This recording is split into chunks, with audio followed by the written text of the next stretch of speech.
Hello, in this video we will discuss about TCP, Transmission Control Protocol. Guys, we have already discussed what was the use of transport layer. Now we are discussing about TCP. TCP is one of the protocol of transport layer. If you remember, I told you TCP is connection oriented. What do you mean by connection oriented? Let's discuss. Connection oriented means before exchanging any data, first of all a connection will be established. So let's say this is client, this is server. So first of all, client will establish a logical connection. Some people also call it virtual connection. Let's look here. First of all, client will send a SYN packet. Server will send acknowledgement that yes, I have received your SYN packet. SYN stands for synchronization. It means they are establishing a virtual connection or they are synchronizing with each other. Now, side by side, server has also sent its own SYN, and for the SYN, client has given her acknowledgement.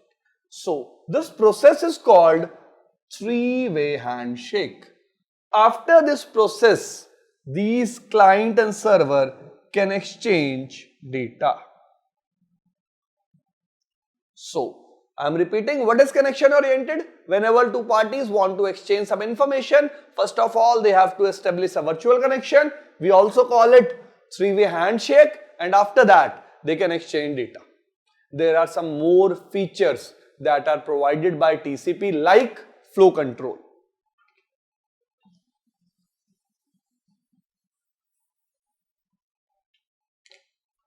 So now let's discuss what is TCP flow control.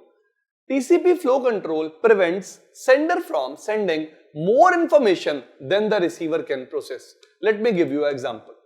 Let's say we have a sender, we have a receiver. Sender is sending some segments to the receiver, but on the receiver side the buffer is full.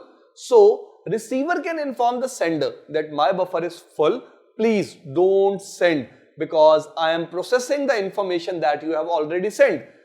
After some time, receiver can inform the sender, now you can start sending again. So this process is called TCP flow control. There are some more features which are present in TCP like windowing. Now, what do you mean by windowing?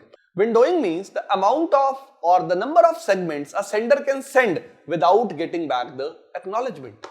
For example, let's say window size is 1.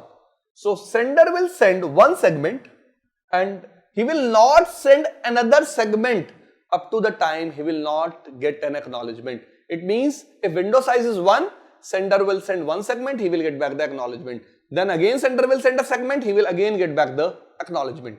So maximum segments a sender can send without getting the acknowledgement will be 1. What if window size is 3? Sender will send 3 segments. Now he will wait for the acknowledgement. After getting the acknowledgement, he can again send 3 more segments. So windowing is clear to you. Now you want to ask, when window size is negotiated, window size is negotiated or window value is negotiated at the time of TCP synchronization. It means in three-way handshake, window size is negotiated.